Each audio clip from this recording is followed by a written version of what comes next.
गारी साहब, आपसे गुफ्तगू का आगाज करना चाहूंगा। चंद घंटे पहले ऐसा लग रहा था कि शायद इत्तफाक राय हो नहीं पाएगा, ताहम अब इत्तफाक राय तो हो गया है, लेकिन आप क्या समझते हैं?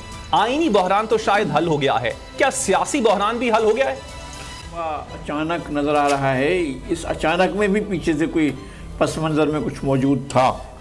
चौधरी परवेज इलाही साहब ने जब तीसरी बार क्या कहना चाहिए पैंतरा बदला, पहले उन्होंने उनके वकील ने आकर कहा कि वो मान गए कि हमजा वज़ीर आला रहें, फिर उन्होंने खुद जाकर कहा कि नहीं भाई मैंने कब कहा है, फिर उसके बाद सुप्रीम कोर्ट में गया और सुप्रीम कोर्ट में पहले कहा कि नहीं मानता, फिर कहा कि मान जाता हूँ।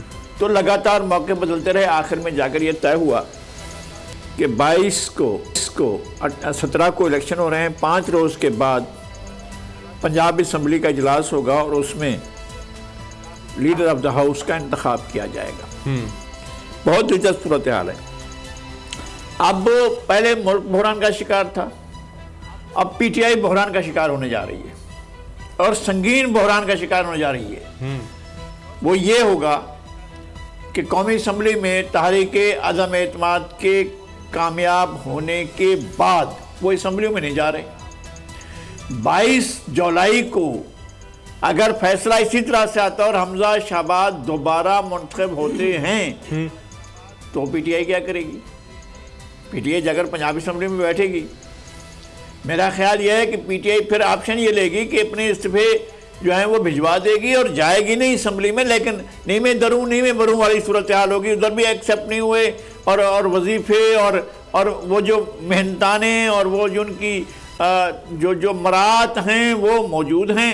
आज तो शिकायत भी की है जनाब साबिक वज़ीर आज़म जनाब इमरान खान साहब ने कि वो मेरी गाड़ी वापस ले ली कि जो बुलेट प्रूफ थी। ऐसे ख़ानदान इस मुल्क में मौजूद हैं जिनके ख़ानदानों के ख़ानदान निशाना बने हैं दहशतगर्दी का।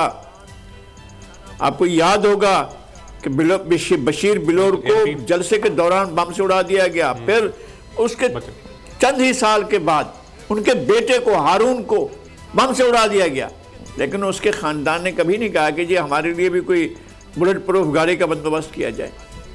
ये खान साहब हैं, वो रियासत से कहते हैं हुकूमत को नहीं मानता, लेकिन बुलेट प्रूफ गाड़ी ज़रूर चाहिए मुझे। सब्सक्राइब करें और बेल दबाएं ताकि कोई खबर रह न जाए।